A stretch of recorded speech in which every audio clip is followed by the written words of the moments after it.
Finance Friday. Great to have Ontario's Senior Manager of Business Services, Colin Cyr, back on the show today. So we're discussing tough decisions, and when it comes to business, because it's pretty much inevitable, if you're a business owner, you're going to come across them. That's right. I don't think business owners get enough credit for the tough decisions they have to make. So that's why we wanted to do this segment, is shed some light on what those decisions look like, and perhaps give some tools and reassurance that there's things you can do to make these decisions a little bit easier. So we'll talk about those things today. You know, it can be decisions ranging from financial decisions, balancing personal, professional life, what bow tie you wear in the morning. Exactly. The impacts of these decisions are deep and meaningful. Yeah, so. I would say always go for the light colored bow tie on a Friday. Yeah. Very nice. This bow tie is one of my original bow ties. You have a system in place. Yes. Yeah.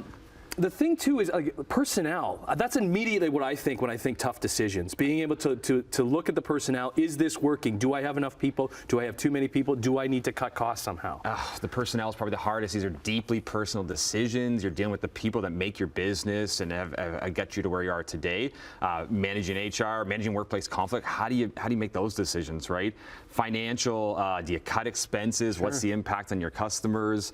Operational. Do you buy that new machinery if it's going to help you in the long run, or even strategic? Do you pivot if you need to? These are all the colors of the decisions business owners make. Okay, so frameworks, tools, like how can we help out business owners here? Yeah, you can offload, take the emotion away a bit from it by using a framework. So general cost benefit. What's the cost of this decision versus the benefits? If I buy this machinery at this upfront cost, how is it going to save me money in the long run? Risk benefits. What could go wrong, and can I handle those things if they go wrong? SWOT analysis, strengths, weakness, opportunities, threats tied to that decision, give you the broader picture, or even just your business plan. Does this align with my goals? And if it does, that might be making that decision a little bit easier. And making lists, like writing that down and looking at it, and then maybe writing it down and then stepping away from it and then going back to it again. Yeah, taking it from here, putting it there, and giving yourself that distance, I think, is super important. Okay, what about values? How can they kind of play a role in all of this? I really like this one. Every business owner should really know what they stand for, what their business stands for, whether it's, you know, affordability or a high quality product or sustainability or community.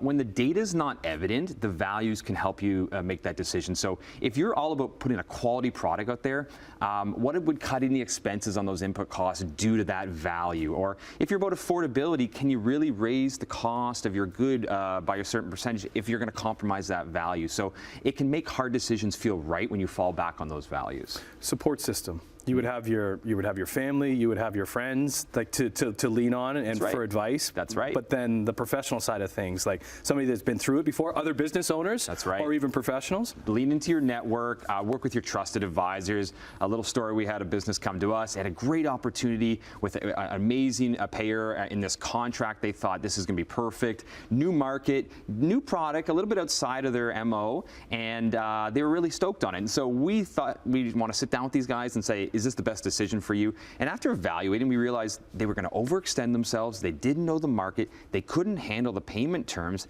And I think wisely they decided not to go forward with that. And that was a tough decision, but it was made easier by sitting down with somebody and having that sounding board and realizing you don't got to make that decision alone. Yeah, because sometimes you put it too much on yourself on those decisions, and like spread it around a little bit, because it can really help out. That's right. Okay, good stuff. Thank you. Are you on a new diet or something? You look really healthy. You know what? Just trying to start the year on a good note. Okay. Yeah, I mean, you want to feel good every day. That was an easy decision this year, I'll tell you that, Tim. Well, keep it up there, Colin Cyr. Email your questions to finance@firstontario.com. If your questions or topic is selected to be covered on air, you can receive a gift card from First Ontario.